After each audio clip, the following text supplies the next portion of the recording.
Yoga Sutra starts with the sutra Atha Yoga Anushasana, and now the treatise of yoga. That's the first sutra. I was explaining the significance of the term and now. It indicates the attention a person needs to have to get into the state of yoga or start the study of yoga. And now come to the present.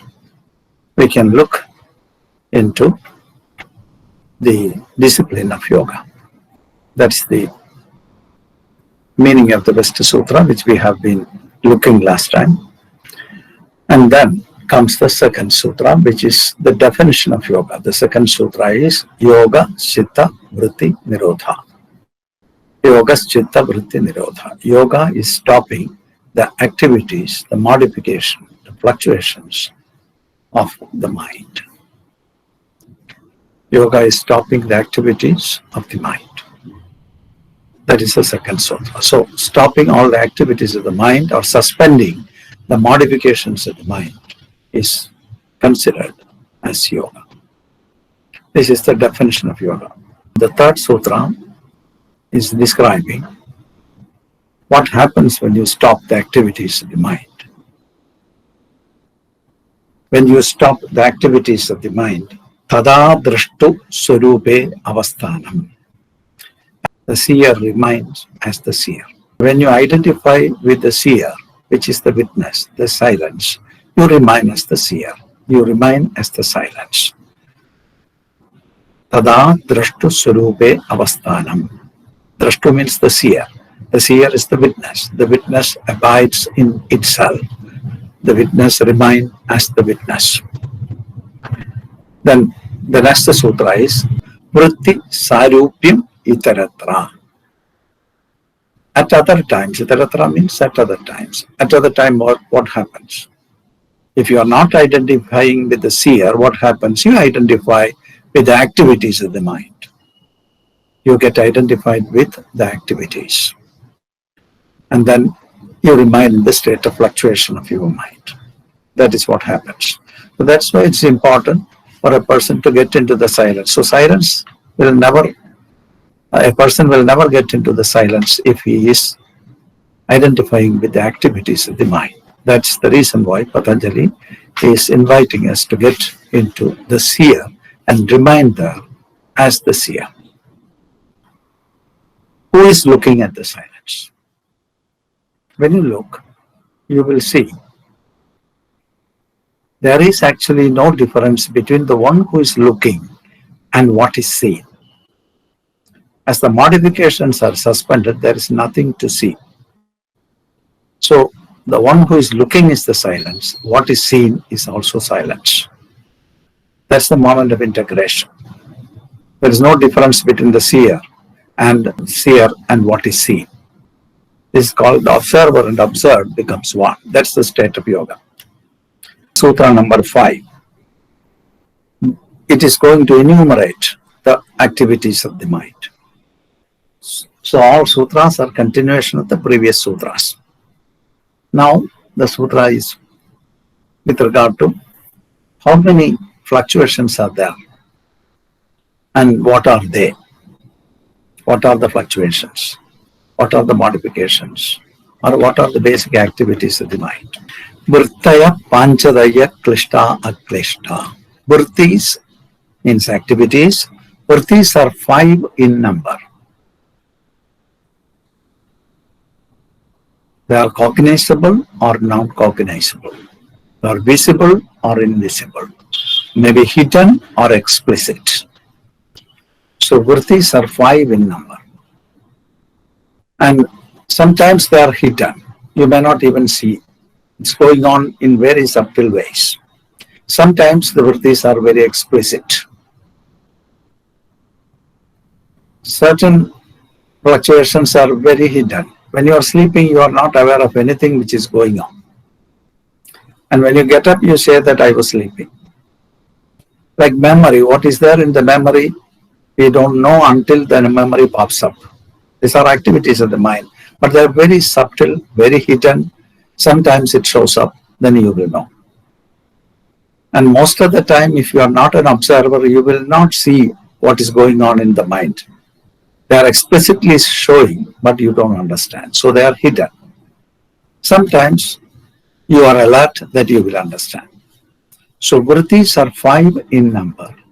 They are explicit or implicit, cognizable or non-cognizable, or pain-giving or pleasure-giving.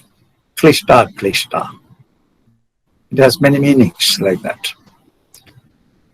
So some of the fluctuations that is going on, maybe at the beginning, maybe pleasure-giving experiences, but it slowly turns into pain-giving experiences.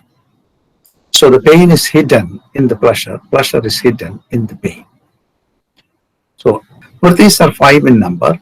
They are cognizable or non-cognizable, hidden or explicit, pain-giving or pleasure-giving, and these are the fluctuations. I have mentioned about the fluctuations the last time. Now the next sutra talks about the fluctuations. First fluctuation is pramanam. Pramanam means comprehension. Pramanam. And pramanam is comprehension. Viparyam is erroneous knowledge or wrong comprehension or misapprehension. Vikalpa, imagination. Nidra, sleep, and memory. These are the 5 activities of the mind. In Sutra number 6, he explains it. He is not explaining, he is naming. Pramana, Viparya, Vikalpa, Nidra, Smriti. These are the 5 activities. Pramanam is comprehension. Viparyam is malcomprehension, misapprehension, or erroneous knowledge, wrong understanding. Viparya. Vikalpam, imagination. Nidra, sleep. Smriti, memory. These are the 5 activities of the mind. Pratyaksha, Anumana, Agama, Pramanani. Pratyaksha, Anumana, Agama, Pramanani. He is defining what is Pramanam. Pramanam is direct perception, inference, and reference to authorities and books. That is the definition of Pramanam. Pramanam is comprehension. Pratyaksha, Anumana, Agama, Pramanani. Pratyaksha means direct perception. How is comprehension taking place? What you see directly and how you understand it. When you see, you get certain impressions of it, and the impression goes into your mind.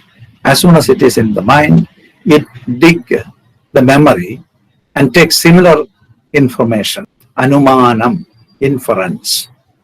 In comparison with the previous understanding, you infer that the object or the thing or the experience that you got is such and such. That is inference. And then if you cannot infer, what happens? You see something, or you hear something, or something falls on your body, you don't know what it is. Even after you recall the memories, similar memories, if you are not able to understand what it is, what will happen in the mind? That's the moment you ask to summon an authority. Inference is not working, so you ask to somebody to collect more information about it. Inference or reference to authorities or what is written in the books. Nowadays we go to Google and try to gather the information. Reference to authorities or books or earlier knowledge. Agama is the earlier literature. In the spiritual parlance in India, we have a great number of literature. A big repertory of information are there in the book form, written by authorities, and You go there, some experience comes to you, you cannot understand what it is, you go to books or you refer to or listen to some authorities. And then when the authority says it is like that, you take it for granted that what he said is the true information and true understanding, and you imbibe the understanding and you feel it is yourself. It is your information. And then you feel, I have understood it. How Pramanam is working in our daily life. All sutras needs to be meditated to get a clear understanding of it. First of all, we analyze things and we try to understand in a way, then you get a synthesis out of it, and that synthesized product of knowledge needs to be meditated upon. And that part is mostly missing. This is the part that we miss. We usually, if I say that it is something like that, you analyze it for a little time, and then you feel, maybe it is right, he is a master, so what he said is right. And then you take it for granted as your information, as your understanding, and you believe it. And it never becomes your experience. If something has to become your experience, you have to really come closer and closer to that object of knowledge, and or the knowledge itself as an object, and then meditate upon it. When you meditate, you become one with the knowledge, and you become the knowledge, and then you feel it. And this part is missing. So that's the area where, that's the point where we cross the rational system. Meditation allows you to cross the rational system of understanding, and you get into an experiential level of understanding. That's very important, and that's what yoga is aiming at. Otherwise, we continuously live in the peripheral level of understanding. Somebody said, books said, we go on quoting all the books, but it never works in our life. Then there is no transformation. Knowledge is for transformation. From knowledge after knowledge after knowledge, we go on transforming ourselves to a better individual. And finally, we establish in the calmness of ourselves. Thereby, you feel you are part and parcel of the whole thing. And that's the moment your knowledge becomes wisdom. Knowledge with compassion and love is wisdom. Knowledge alone is, in many cases, we see detrimental. All the knowledge which we have is creating some kind of stress for human beings. And we have to cross that level of stress to become one with the knowledge, to feel the knowledge and drop your identities. Thereby, you get into the silence, experience of silence, where you feel love and compassion. This is so important. This is the area where yoga is looking at, aiming at. And that part of the yogic studies are very, very special. We cannot limit our experience based on some yogic exercises and some breathing exercises. These are all preparation for us to get into the deeper area, to feel love and compassion, to feel oneness with the rest of existence. And that has to happen. So what happens to the pramanam? Pramanam is understanding. The understanding that we get based on analysis with the support of the materials that are stored in the memory. You compare it, then you make an assessment of it, and you understand it's how it is. You understood it. So this knowledge, as I was mentioning last time, is based on the past experiences. Thereby, there happens a problem. The problem is we are contaminating a fresh experience as we are doing the process to understand.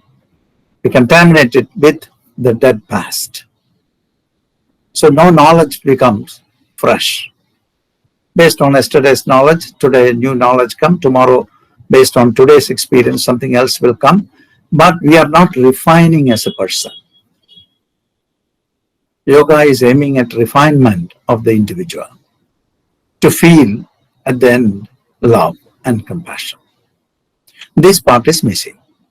So when you study Yoga Sutra or whatever, it is so important for me to suggest to you to get into the integration with whatever you are doing. Then your action becomes yoga. And then you get a very special skill in what you are doing. And that skill in action is yoga. So it's not only one or two practices that we do, but you develop a quality of mind. Thereby, you can drop all the rest of the information that you are holding, except the information that is at hand in the present moment. Thereby, you get a great freedom from your backlog. That kind of a freedom leads you to wisdom. So the experience will be very fresh experience because you have no heaviness of the past. If you look into your life, you can see we are heavy with a lot of things. Even a small thing that happened maybe in this morning is staying there as a heaviness if it in some ways contradict with some of your beliefs or ideas and challenge you. You have understood, but there is no freedom. You feel bonded. Bondage is coming out of the connection to the past. If that's cut off, you're free. Yoga is aiming that kind of a freedom, just to de-link yourself from the past. That's why yoga is asking you to meditate. When you're meditating, you're not thinking about the past. You're not thinking about the future. You are thinking about the moment. And then what happens to the thought? Slowly, the process of analysis and synthesis get dropped and you become the object. When you become the object, you experience the object based on your feeling. And then feeling settles, you are settled. When you are settled completely, you feel oneness with the rest of existence. You are part and parcel of the whole. And that's the yogic experience. Feeling oneness with the rest of existence. And then every little thing that you experience has this potential to lead you to that unbounded experience, unbounded awareness. When you get there, you are calm, you are loving, you are affectionate. And this is knowledge with compassion. Knowledge with compassion and love is wisdom, and you become wise. The wisdom is in staying in the silence, not creating troubles for our life. That is what yoga is attempting. With that background, when you look, you can understand that there is actually every experience that you have come across or you are going to face is a possibility for you to get into the source. So you don't have to negate an experience, because that will lead you to the source. All thoughts are coming from the mind and it settles in the mind. When thoughts are settled, there is nothing in the mind. You enter into the silence. But if you don't have the awareness, you will never understand what's going on. And then our knowledge will remain as a very peripheral knowledge. And we ourselves will have certain doubts about it. But still it is an experience, so we communicate it to somebody and they do the same process, and never the society gets into love or wisdom. That is what we see around. Patanjali's idea is not that. Patanjali is asking us to drop the activities of the mind so that you feel the great oneness. Thereby, you feel yourself in the rest of existence and rest of existence in you. and you are one. And that's called the union, which Patanjali was proposing. Pratyaksha Anumana Agama Pramanani. Pratyaksha Anumana Agama Pramanani. Direct perception. How do we see things? We look at an object with our eyes. We gather a lot of information from its appearance.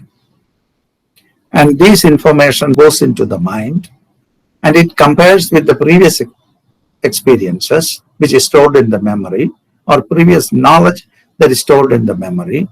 And in the comparison, you can assess something, inference, you infer something. And if you cannot really understand, you ask to somebody, authorities or books. You rely upon authorities and books, and then you understand it. It's great. This is what is happening. In every moment of our life, this kind of a process is going on. Patanjali is saying, this is a fluctuation that needs to be dropped to get into the state of yoga. When you are comprehending, now you look into your own experience. A sound is falling, and you hear the sound. Immediately, it rouses some curiosity for you to come closer to the information. And suppose something has fallen, and that has created the sound. So you looked now. You heard the sound, you looked at it, and you have seen it is a stone. And then it rouses further curiosity in you to understand what is this stone, from where it has come. Is there somebody has thrown the stone on you, or is some stone belters are there nearby to attack our place? So many questions arose in our mind at that time by the falling of the stone. It started with the sound. But now, unknowingly, without thinking, your eye came into play, and then you wanted to touch whether it is a stone or it's something else, and you touch it and you gather more information, and finally you understand that it's a hard substance, but still you didn't know. So whether it is some fruit or something which you don't know, so you smell it, you gather more information about it. So you come to some conclusions by putting all the sensory system into operation to gather as much information as possible to assess it. Still, you cannot understand what it is, because this you have not seen before. So what we do, we go to somebody with this material and show what it is. If suppose that somebody is saying, this is very precious, from where you got it? It is considered as the most precious jewel. It is a gem. So far, we see things precisely, we will not be able to get all the information. So all the five senses has to come closer and closer to the object that is presented before you, so that you can come to some conclusions, some realistic conclusions about it. And is it what we do usually? We hear a sound, we ask somebody, what is that? And that somebody said, this is a stone which has fallen. And you take it for granted. And we have a lot of immense potential, and we don't put that potential into operation. But we asked the authority, and the authority says, it is a precious stone. So you take it for granted that it's a precious stone. But it remains aloof from your experience. And you look at newly born infants. Anything that comes to them, closer to them, they go on looking. Hours they look without blinking. They go on gathering as much information as possible. Everything will be put together, and they get a direct experience of it. But they may not know what it is. So some elders in the society, in the family, they say that, oh, it is a stone. So you get the information that it is a stone. So you try to associate the name stone with what you have seen as a hard substance. So you are associating the name into the object. After this one or two times, the mind creates the ideation of it. So after that, the stone is not falling. Nothing is presented before you. Somebody says stone. So what happens? Immediately the mind creates the ideation. And it tries to understand that. And it believes that it's a stone. Based on names and forms. So we gather the names and also we associate it with forms, and in between there comes the play of ideation, and there an idea comes into it and you relate it, and then you presume that you have understood it.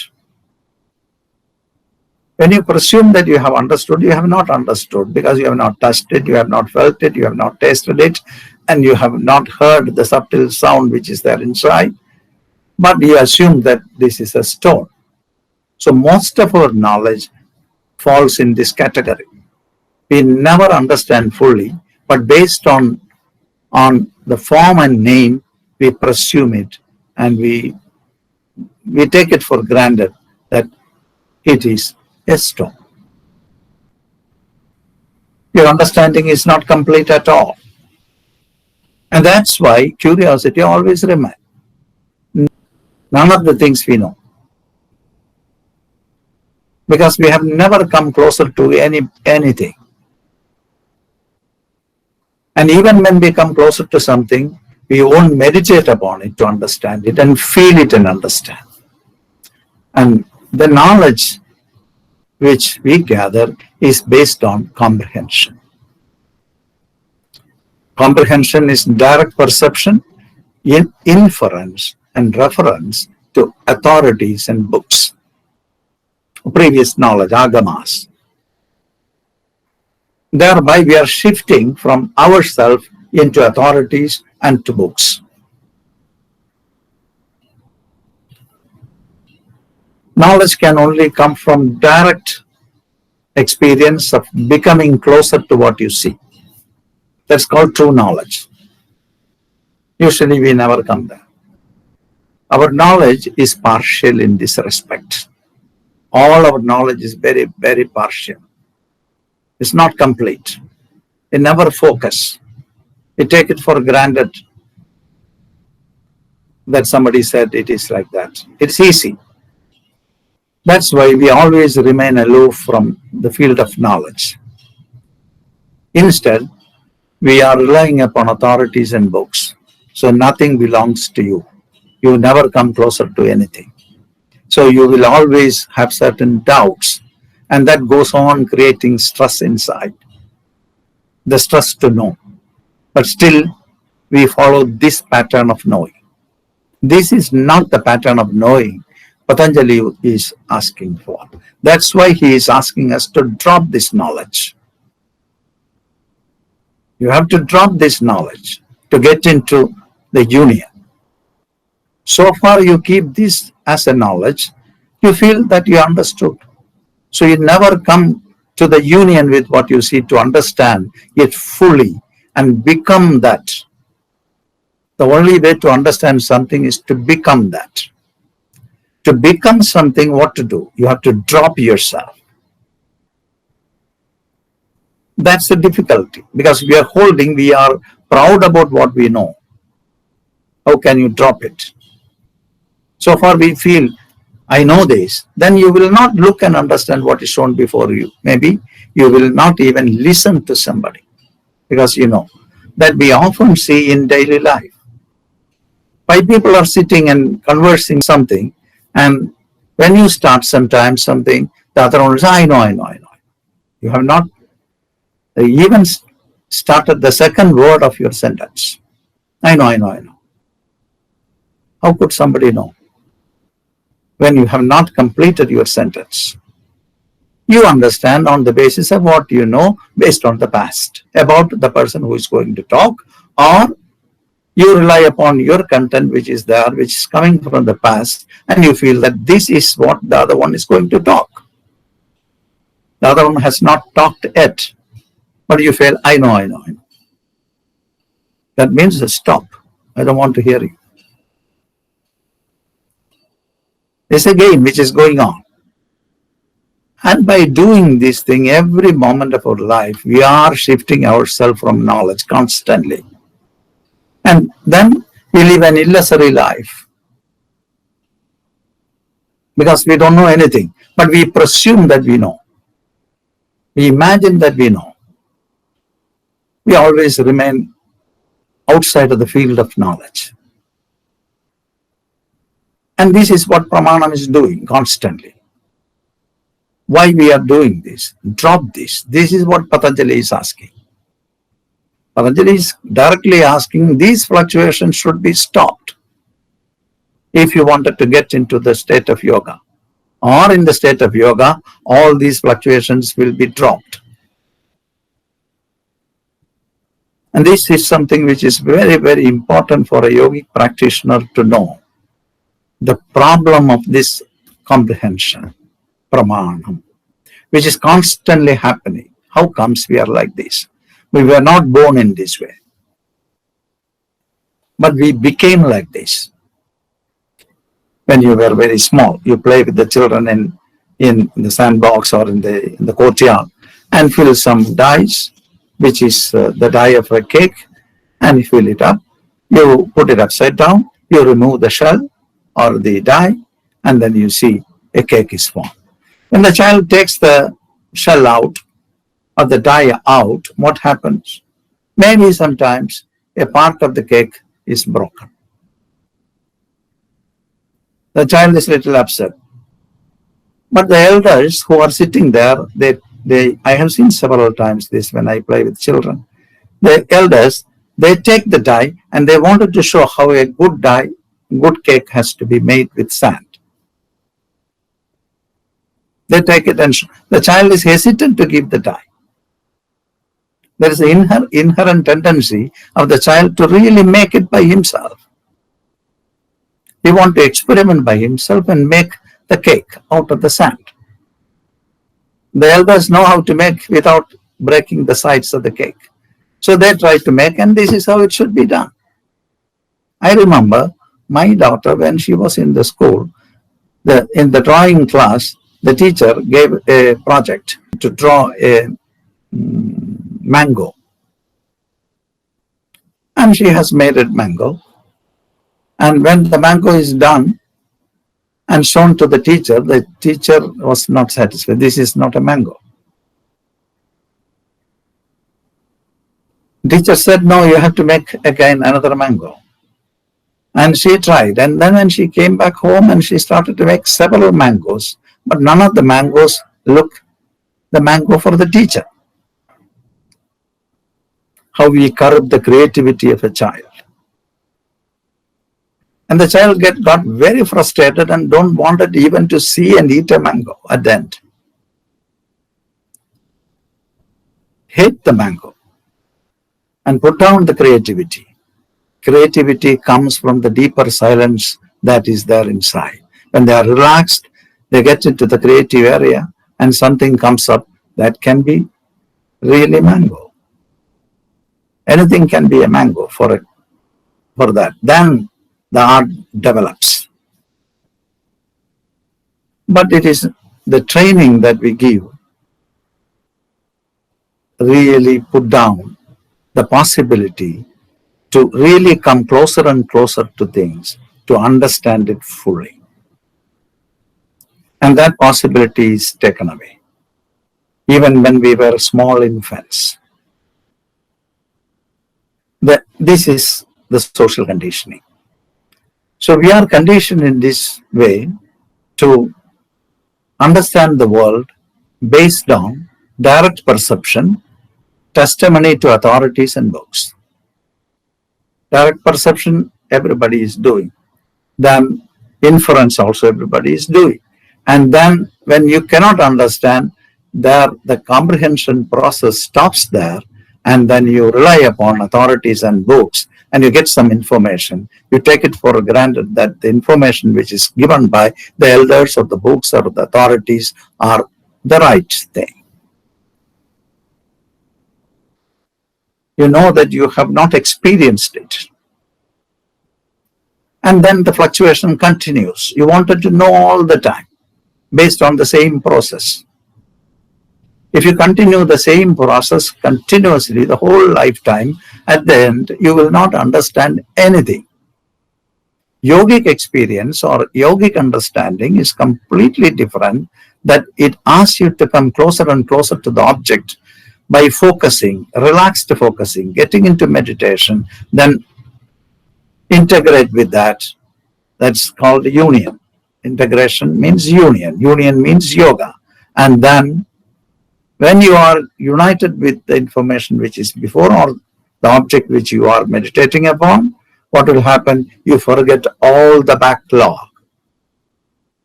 Then everything is gone, your heaviness is gone, and there comes the enjoyment. This is a celebration of yoga, which is not at the end of our life. It is in every moment of our life. That's why Patanjali is asking us to come now to get into yoga. Now we are postponing our celebration, aiming at a goal. People used to ask, if I meditate, how long will it take for me to realize?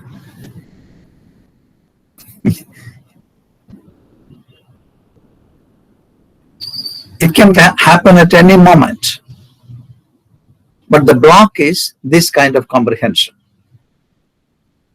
At a certain point, we stop it, we ask somebody.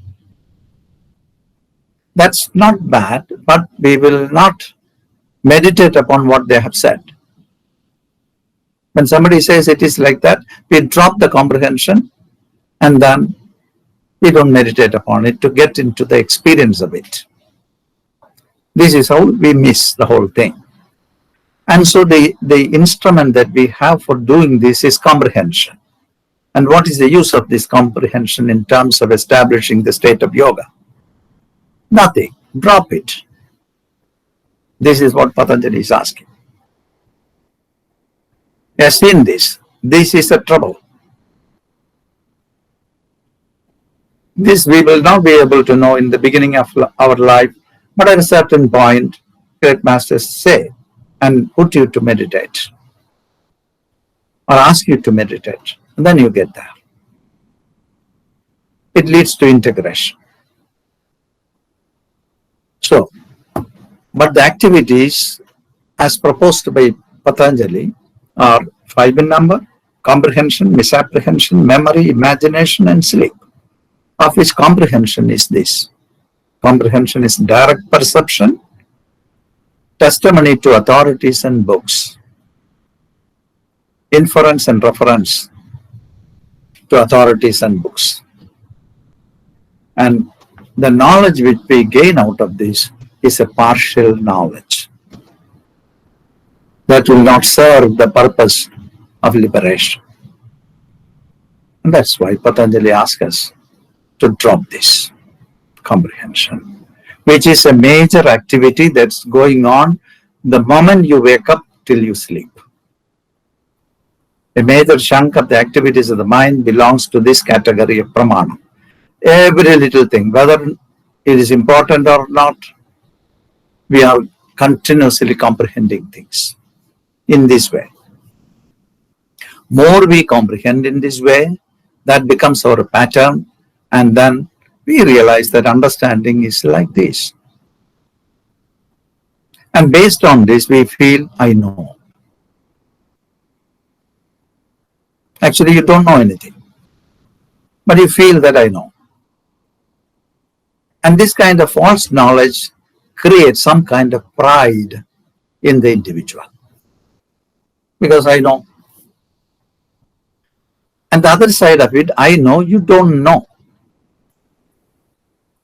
That very often comes in conversations.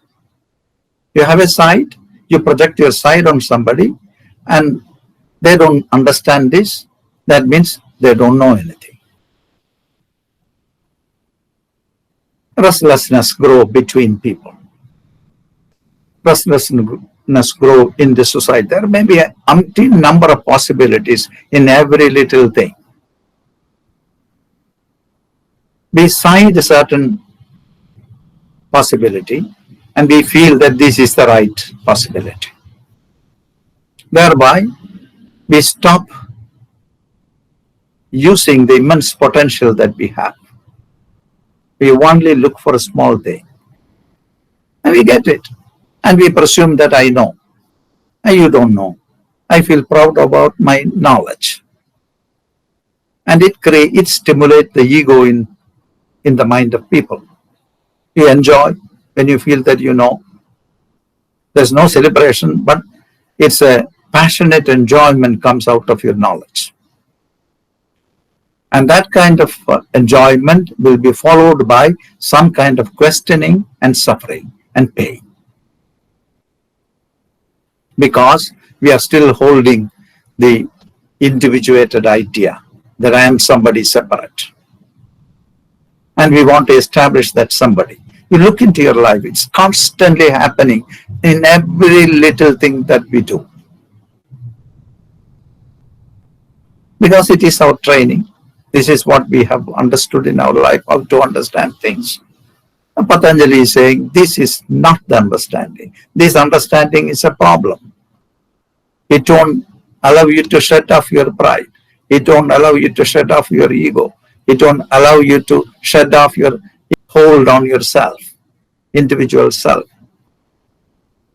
And we are looking to drop everything and be free and feel that you are the universe. And so there is abundant possibility to be in that unbounded state of awareness. But as we were trained in this way of comprehension, we are losing the possibility.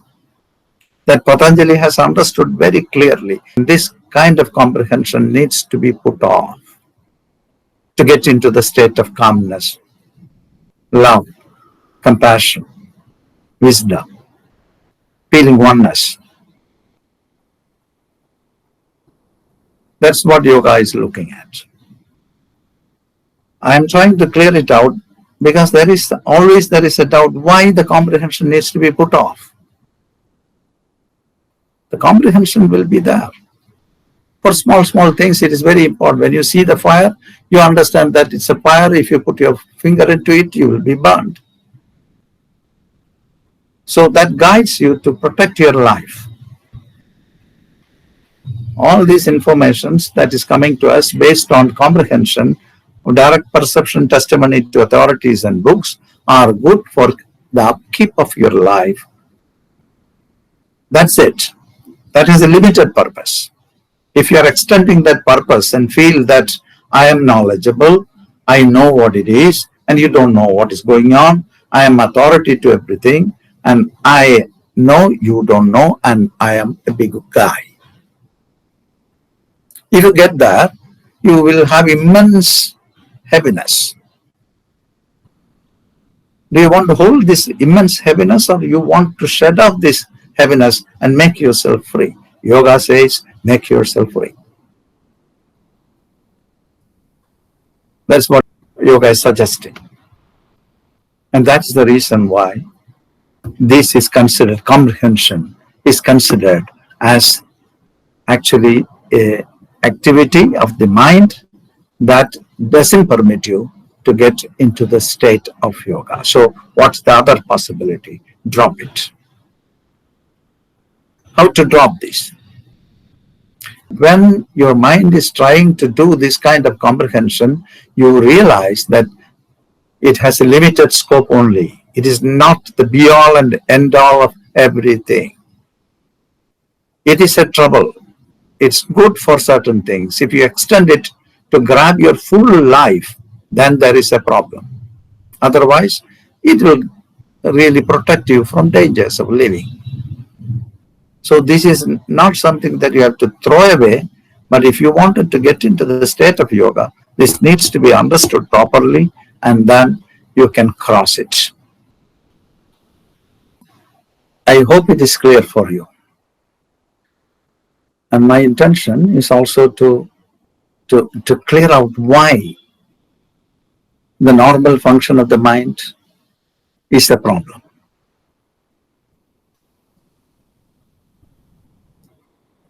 This is normal functions. He classified the normal functions of the mind. Problem in the sense, when you are looking for yoga, this is a hindrance. So what to do? You have to drop it. It will naturally be dropped. You don't need to struggle to stop everything, but it will naturally be dropped. When you are slowly getting into the yogic understanding, you understand the meaninglessness of the process and its consequences. Constantly we are engaging ourselves in this type of understanding, which is not leading you to calmness. That you look into your life. So another kind of knowing is very, very important if you wanted to be calm. This is pramanam. So observation is the key to understand all these things. If you want to understand something, you have to come closer and closer to it, understand it. And then you understand the meaninglessness of it. It has that, I am not saying it is absolutely wrong or anything, but it has limited scope. Utilize it for the limited scope of survival, and for your development, you need to resort something else. Detune ourselves to get that. Then the second function, vipadya mithya jnanam atadrupa pratishtam.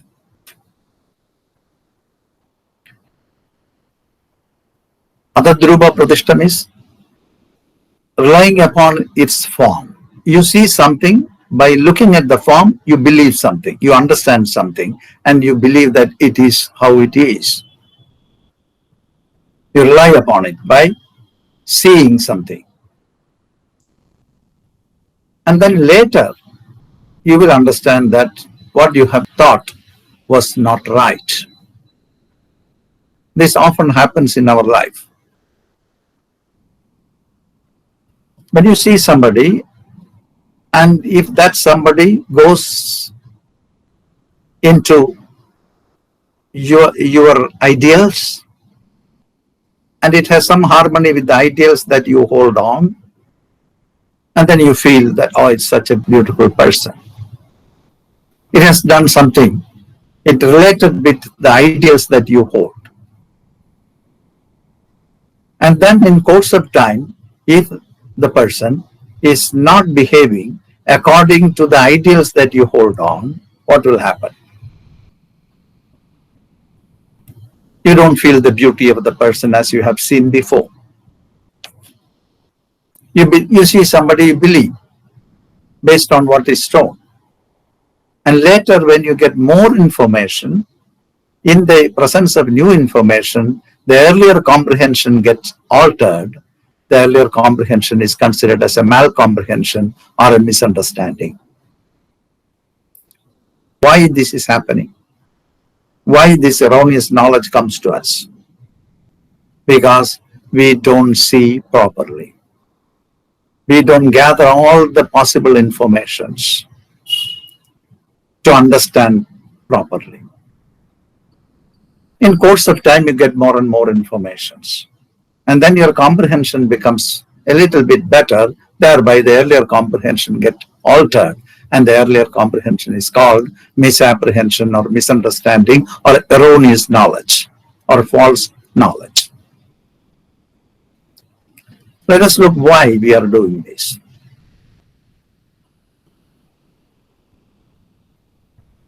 Why can't we go closer to the object and understand? So there is something which is pushing us to evaluate and get to an assessment of it in quick time so that you can relate with that. Why we are pushed to relate with things? There is an inherent understanding, very, very deep thing inside ourselves says that I am the nature. I am part and parcel of the nature. That's hidden now. So we want to establish union. Suppose you see something beautiful, unknowingly your steps go towards the object of beauty. It is not a thoughtful act. You see something very beautiful. In the very first instance, you feel it is beautiful. how you feel that is beautiful, because there is an idea of beauty that you hold within yourself, and it goes with the ideal of beauty that you hold. That's the remain of the past. It's not a present thing. The present thing is what is shown, but it relates with the already existing information, and it goes close with the ideals that you hold, and it really creates a better feeling of harmony with the information which is there. So you feel it is nice, it is beautiful. We don't take the time to really understand it fully. If you are not taking time to understand fully, certainly our understanding will be erroneous. And my question is, why we do this? Constant program of the mind. Because we have a basic hurry to join with the rest of existence. There comes another question, why we feel we are separate. We are the nature, everything is there in you, or the whole universe is you, that the other one is part of you. To extend that, you can even feel that the other one is you. The nature is you. This is the yogic state. The nature is you. You are not separate from the nature, but that we know in that, because that's a fact, that's the truth. As the truth is there, we want to come closer and closer to establish a union. So there is a hurry in that. This is possible only by dropping the past understanding. And we are not dropping the past understanding, we are associating with the past understanding to evaluate and understand. See, that's the two ways of knowing things. One is by associating with the past, you try to understand things. The other is dropping the past to come closer to it and understand it as it is. If you have a hurry due to some pressures that is growing inside, or some feelings that is growing inside, or some insecurity that we are holding in, or some longings that we are holding inside our mind, definitely we, with the hurry, we get our perception blurred, and we take it for granted from the appearance, and you go with it, feeling that what is shown is true. And later, through experience, time shows what you have understood is not right understanding. It became erroneous understanding. But when you have felt it at that time, it was right for you. Later, it was understood that it was not right. Many of the relationships are failing in this way. And people become the enemy in this way. See, most of the, when you look in the statistics of murders, more than 60% or 70% of the murders takes place between people who were once lovers or had some kind of close association.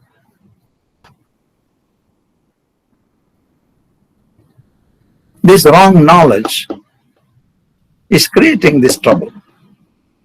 The trouble of annihilating somebody, because it touches somewhere deep inside, you get hurt, and then you don't want the other one to exist in this world. So this wrong knowledge is not a small thing. It destroys everything. The consequences are great.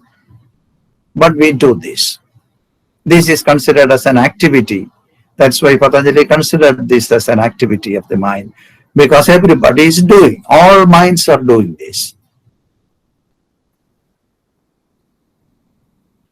He's not talking about people, he's talking about mind. He's studying the mind, and he has seen that in everybody this kind of a function is going on constantly, everywhere. It's universal.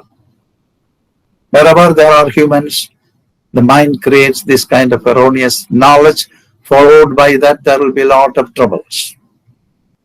Sorrow, pain, suffering, separation, hurting, killing, murdering, everything.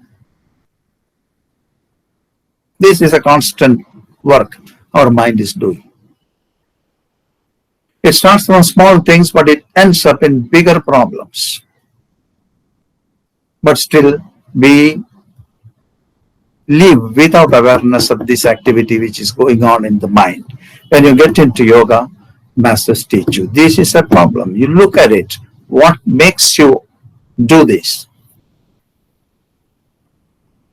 And then you understand that this is a constant thing which is going on in your mind. This is a major activity of the mind. So comprehension needs to be stopped. Then misapprehension, which is actually an offshoot of the comprehension, which also needs to be suspended to get into the calmness of the mind. If you clearly understand from the very beginning whatever we perceive, certainly there will be no misapprehension at all. But it is not like that. There is no drama in life then. Our selfish interest creates drama, constant drama. How we create drama in our life? We see something without focusing and understanding what is it. We have certain needs, certain feeling for get some kind of pleasure or isolation or loneliness that you feel.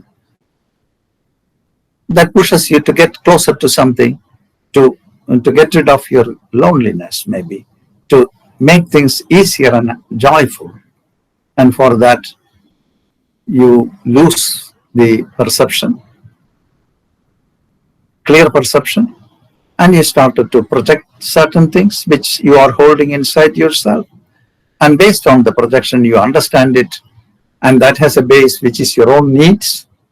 Thereby, you get into erroneous knowledge that will have incredible consequences in life. And life become a great drama in this way. There is another possibility that to understudy and understand this process and get rid of the process. Every time your mind is trying to create this misunderstanding, the stimulation is coming from within, and certain information which is coming from outside is compared with the information which is there. It has a bearing with your own deeper identified self, which has certain identities, which has certain ideas. And when the appearance goes with these ideas which you hold, then you feel, I have to come closer to this. It's nice. You come closer. But with an expectation. That expectations are not letting you make yourself free. And when this is going on, certainly disaster is inevitable. Disaster in the sense, restlessness is inevitable. Patanjali is talking about restful state. So this needs to be studied. What is very erroneous knowledge? And apply it in your life. Every time when you see something, without seeing it completely, you project your own feelings into it and you evaluate it, and that evaluation could be altered with the new information that may follow it. And that earlier comprehension is an erroneous comprehension, a wrong comprehension. And then you feel really bad. You project it on somebody else. It's because of my parents I became like this. It's because of you. Then of course, certain influences that come from the nature all the time, beyond our control. So this is the second major activity that the mind is doing. Every mind is doing it, and that's why Patanjali classified it as an activity of the mind. It's not an exceptional thing. It is a major activity of the mind all over the world. Wherever there are humans, the mind continues to do this kind of misunderstanding, erroneous knowledge, illusory knowledge. This is what is meant by erroneous knowledge or wrong comprehension. Then comes imagination. Shabda jnana anupadi vastu shunyo vikalpa. What is vikalpam? It is the third fluctuation or modification of the mind. Verbal knowledge devoid of substance is fancy or imagination. Verbal knowledge devoid of substance is called imagination. When in the absence of an object or a natural phenomenon, how can we understand? In the absence of a natural phenomenon or a thing or an object, there is nothing to comprehend. There is nothing there. But our human mind has the tendency to create something in the absence of a thing or a natural phenomenon. This is an activity which is going on constantly in human mind. For Patanjali, it is imagination.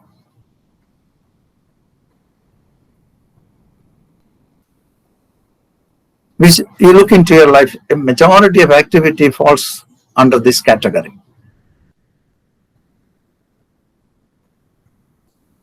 There is actually nothing is there. Your mind is creating that. When you are not there in front of me, I think about you. And my thinking becomes very concrete. And I feel that I am communicating with you. And I send my energy from here to the other part of the world and believe that my energy is coming there and healing you. It may work, may not work. What's happening in this program? You are simply imaginating. Imagination may have its effect. You continuously imagine things in the absence of a thing or a natural phenomenon. Your mind is creating things. What is it based? It is based on words, simply words, and also forms.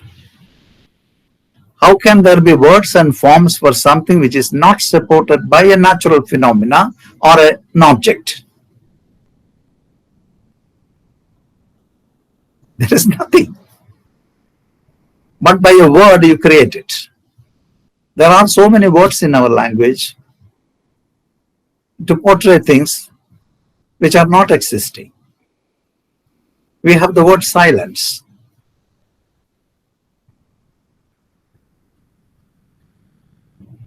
What is this? Is there something called silence?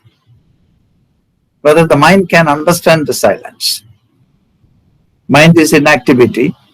So something which is in activity, can it contain something which is inactive?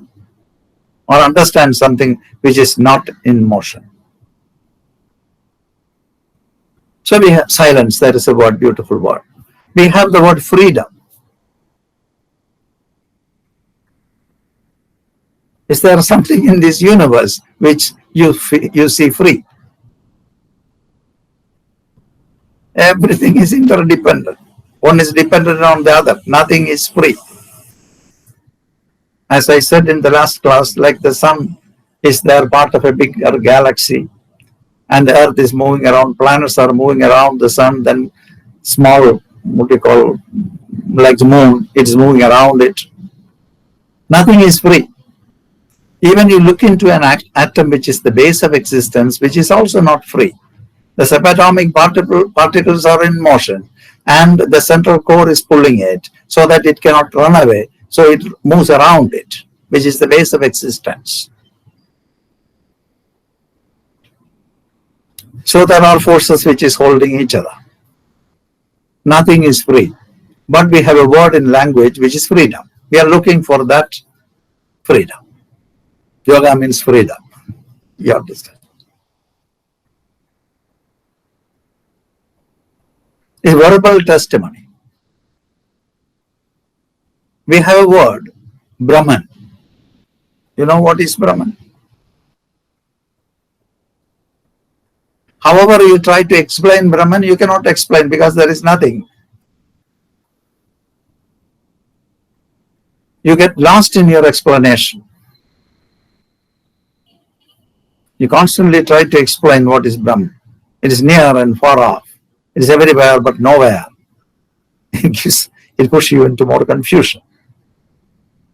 But it gives an idea that there is something which is incomprehensible. Then why are you putting word into it? And this is a function of the mind. There is something which you don't understand, which may be silence, which your mind cannot comprehend. So you put a word into it, and then you start to believe and understand based on the word. It's called verbal testimony. This is called imagination. In the absence of a natural phenomenon or a thing, when your mind is trying to comprehend something, you are creating imagination.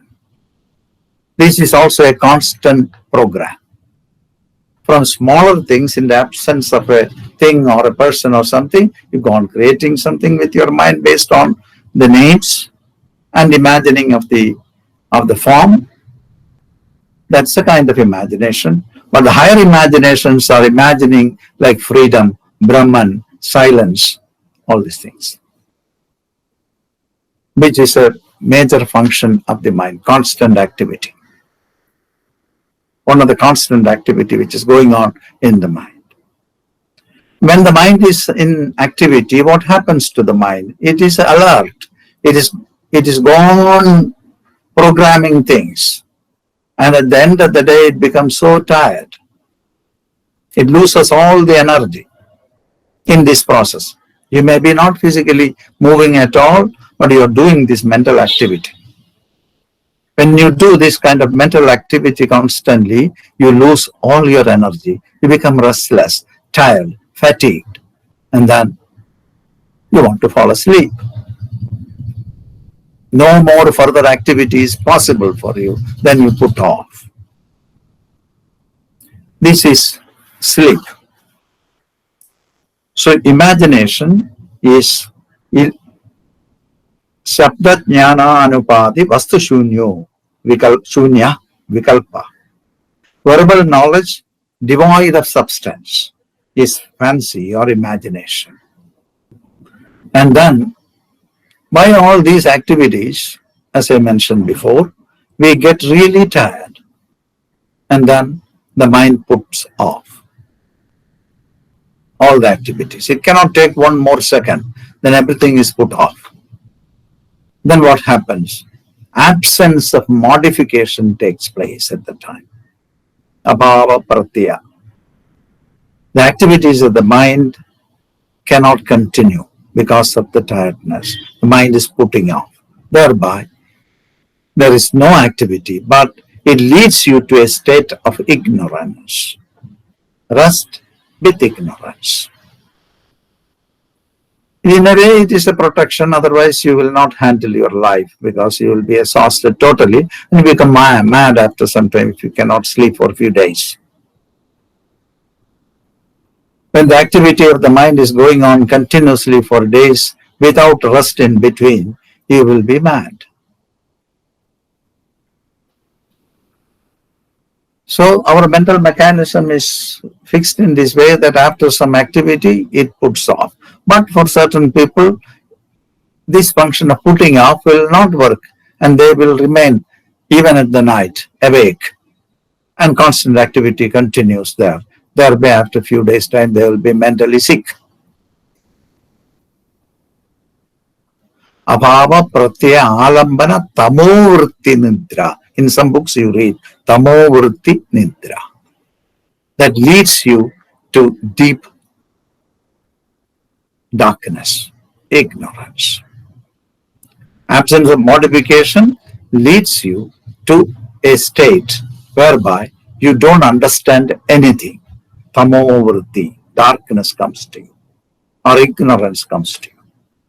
absence of modification, but it leads you to a state of ignorance. This is called nidra, which is not an enlightened state. You are entering into a state without modifications of the mind, without activities of the mind, without any fluctuations of the mind, but you are unaware of what is going on. Where you are, you don't know. So putting off the conscious operations of the mind leads the person to unawareness of what is going on in you and outside of you. And that's leading you to a state of ignorance. And this is called nidra according to Patanjali. And when he mentioned sleep, he is not talking about the dreamful state of sleep. He is talking about the dreamless state of sleep. Because absence of modification is a quality of sleep. But in dream, modifications are there. You are comprehending things, somebody is run after you in a nightmare, and you are trying to escape, and then you cannot escape, you get into panic, you get into crisis, all kinds of things. There is modification still going on in your dreams. All the hidden impressions which are there could shoot up in your dream. All the suppressed ideas, if it is not suppressed deep into your mind, it can surface in dream. But as Patanjali was saying, the absence of modification, it is not a dreamful state. He is talking about dreamless sleep. A state of sleep devoid of dreams is considered a sleep for Patanjali. So as you know, we have three states of consciousness in the normal plan: Jagrat, Sopna, and Sushupti. Jagrat is the waking state. Sopna is the dreaming state. And Sushupti is the sleeping state. There are 8 other states of consciousness. Jagrat is a state whereby our sense organs are operating with the senses and our body is also in action. Our body is alert. The mind and the senses are in collaboration, gathering information, analyzing, programming, making judgments, and based on the analysis and synthesis, our body moves to achieve things. This is what is happening in Jagrat state. In Jagrat state, what is happening in a human being? He is restless. In terms of the rest that is coming to a person, it's very, very minimum. Because you are alert, your mind is alert, your body is alert. In dreamful state, what is happening? The external world is cut off from you. You're not interacting with the external world. That means all the senses are put off. You're not able to gather any information. External world is not existing. But the sensory inputs which are there already in your mind is moving there. That is creating a world of its own. And this is the dream state. Your body may have subtle movements also. The only thing that is happening when you compare with the Jagrat state is the external world is cut off here. All the rest of the activities are going on.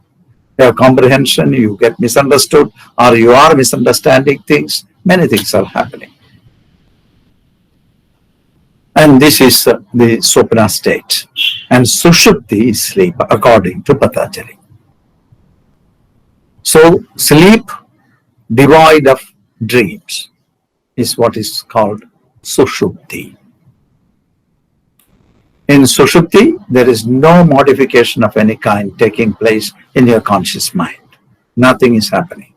You are not gathering information, you are not seeing things, you are not hearing things, you are not smelling things, you are not touching anything, you don't have the sensations, and then your mind is not analyzing anything, your mind is not intellectually making some discrimination between right and wrong, good and bad, and you don't even know who you are.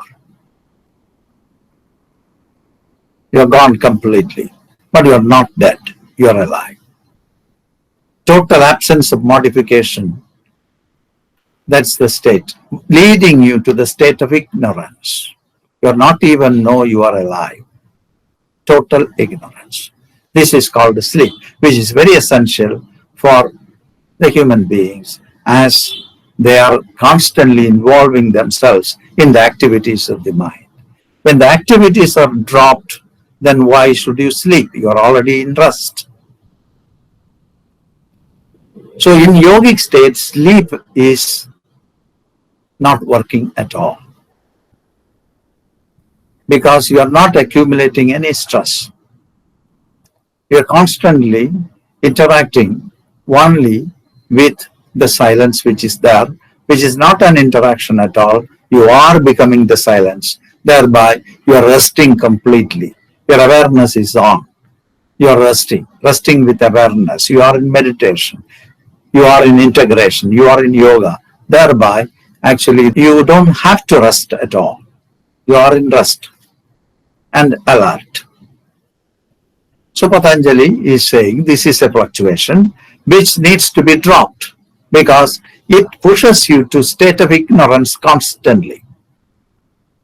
Without ignorance, you cannot really lead you to knowledge, true knowledge. So this ignorance needs to be set aside. So sleep will be put down as it is breeding ignorance. So absence of modification leading a person to ignorance is a state called sleep, state of sleep. And that also needs to be dropped to get into the state of yoga. It indicates that in yoga, you need to be alert and restful at the same time. When you can get into a state of restful alertness, you are in meditation. And meditation leads you to integration with the inner calmness. When you are integrating with the inner calmness, your identities have gone. You're nobody.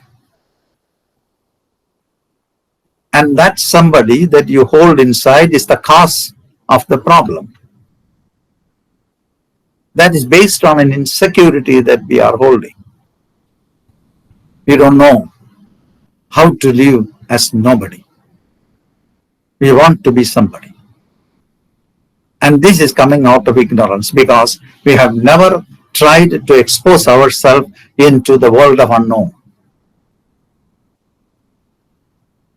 And as we are scared of the unknown, we want to hold on something.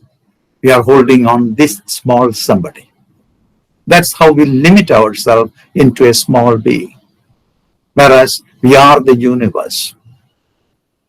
Not even part or parcel of the universe. You are the universe.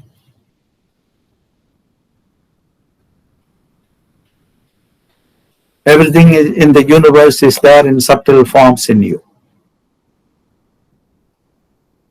And you are. But as we are not getting there, which is actually a possibility which is proposed by yoga, as we are not reaching there, we have a basic insecurity. We try to hold on to something, and that somebody is you. So it's so difficult to drop that somebody. And that's the problem. When you drop it, you are free. You are free, totally free. This freedom is what yoga is looking for. So absence of modification leading a person to ignorance is the state of sleep, according to Patanjali's definition. So remain awake, that's Christ has said, in the last day of his life, in the last moment of his life with his companions. He asked them to remain awake. It's an important night.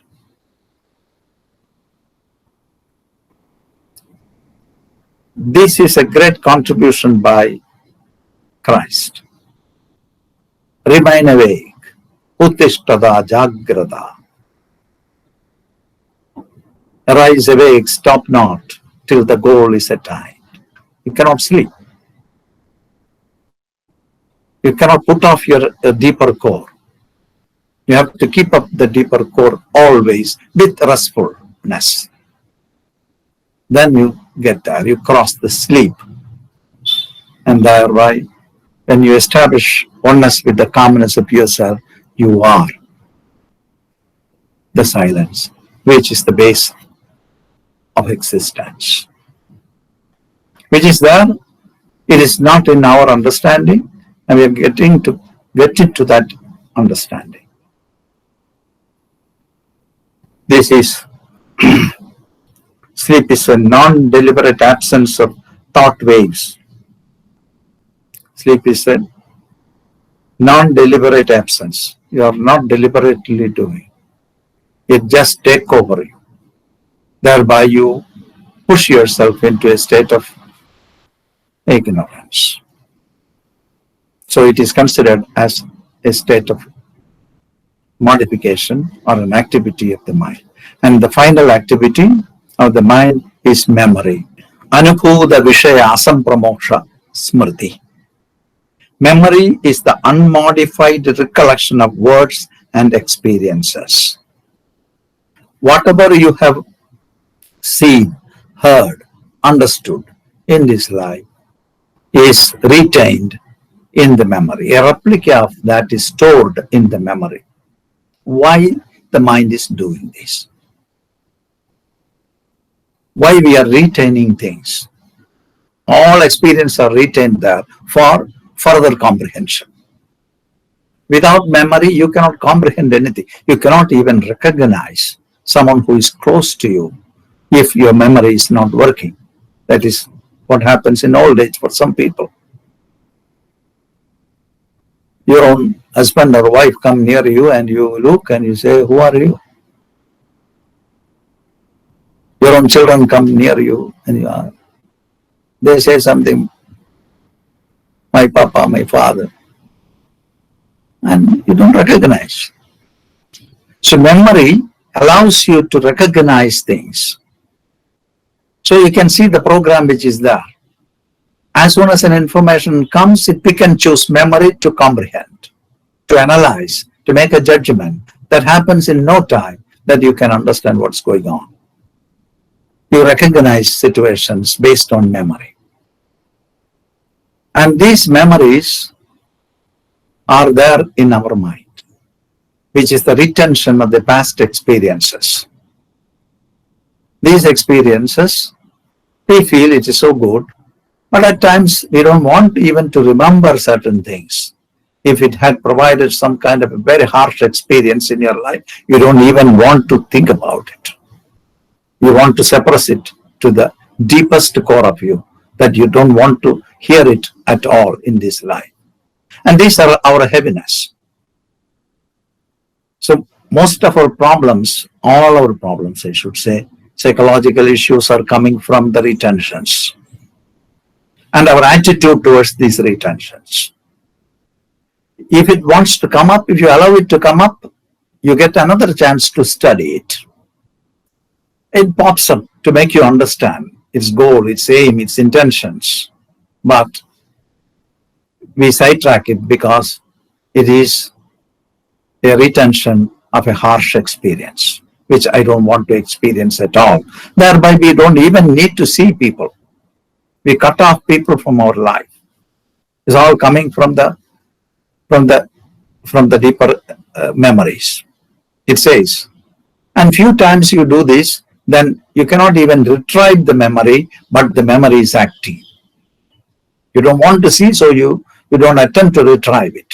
Some memories you can retrieve, some memories you cannot, because it has gone very deep. Due to change of place, you cannot retrieve certain memories. You have been living in India or maybe in England for some years, and then maybe 20 years you lived in India or in England, and then you moved to another country. and you lived there 60 years. Towards the end of the 60 years, now you are 80, and you are trying to recollect all things of India. It may not come. Change of place makes it sometimes impossible to retrieve a memory. And also, lapse of time sometimes work deeply, and it doesn't permit you to retrieve memories. As I said, 60 years you were somewhere, and then you try to look. Or your even teenage memories, or maybe youth memories of youth, you may not even recollect. There may be so many children who studied with you in the nursery school along with you, and if you try to recollect that 40 children who were there with you in your class in the nursery school, and you may hardly find 3 or 4 children. All the rest have gone. You cannot even recollect them, but you were with 40 small children. Memory slowly starts to fade out. Lapse of time. And if there is no sufficient provocative cause to retrieve a memory, you cannot even recollect. Memories are there, but there needs to have a sufficient provocative cause to retrieve a memory. If that is not there, memory cannot be retrieved. One another thing that happens with the memory, that becomes a difficulty for you to recollect a memory. That is improper recording. When the actual situation takes place, if you have not recorded things properly, then later when you try to recall it, it won't come. Like for example, in an accident zone, you happen to be there, there were hundreds of people there, and you might have seen some of them, and then it is not recorded properly because your attention is elsewhere in the accident. And later, maybe after a few days later, a person comes opposite to you in the street and says, hello. And you find it so difficult to recollect this person. And the person comes and says, I was there, and you were there in the accident. We met there. I cannot recollect. Because it is due to improper recording. It doesn't mean that memories are not there. Memories are all there. It becomes difficult to retrieve. So these memories which are there is actually the base of our being. Everything is being controlled by this. So the memory remain active all the time, except those memories which we don't want to come up due to certain other shocking experiences. There are cancellation of memories that also takes place. If very strong trauma which is there in your life, you may not even recollect it, because you cannot recollect it, you cannot retrieve it, because the shock was so such that it has cancelled it. So memories are there, and from the memories, which are the retains of the past, which are creating the whole program of our life. And it is not living, except at times when you are in slumber, devoid of dreams. So these memories which are there in our mind function as an activity of the mind, a subtle activity of the mind which dictates almost everything, which makes our person, which motivates our actions, and it again store up all the synthesis which we make out of our experiences. Everything is retained. And this fluctuation is the last fluctuation that ceases in a person, because you have to locate yourself all the time. And that is done on the basis of the past experiences, which is there in the memory. So till the last moment, the memory won't leave you completely. It fades off, but it won't leave you completely. And memory is considered as the last fluctuation that ceases. And there is a lot of things associated with that. Karma is associated with memory. The idea of karma is associated with memory. As thoughts are coming from memory, an energy passes into the memory box and stimulates it for a thought to surface. And thought is looking for an action. And so the memory is the root cause of all actions. Karma means action. Karma also means reaction to actions. So all the actions and reactions are coming from this memory. So if you entertain some kind of conflict in you, certainly that's recorded there in the memory.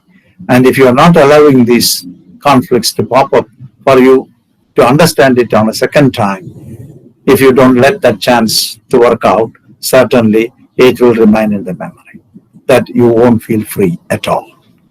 So when the memory becomes defunct, or you lose your contact with the memory completely with awareness, you can enter into a state of yoga. Yoga means calmness. So this is the base of all the activities. Even comprehension, misapprehension, imagination, all these things are rooted on memory. That memory remains as the last fluctuation, and before you pass away, it will slowly fade out, and then you make yourself free from the bondage of your memory. And these are the 5 activities according to Patanjali. Stopping all the activities of the mind is yoga. Yogas chitta vritti nirodha. Yoga is stopping the activities of the mind. Activities are 5 in number: pramanam, viparyam, vikalpam, nidra, smriti. Stopping all the activities of the mind is yoga. Suspending all the activities of the mind lead you to a state called yoga. Yoga means freedom. Thank you.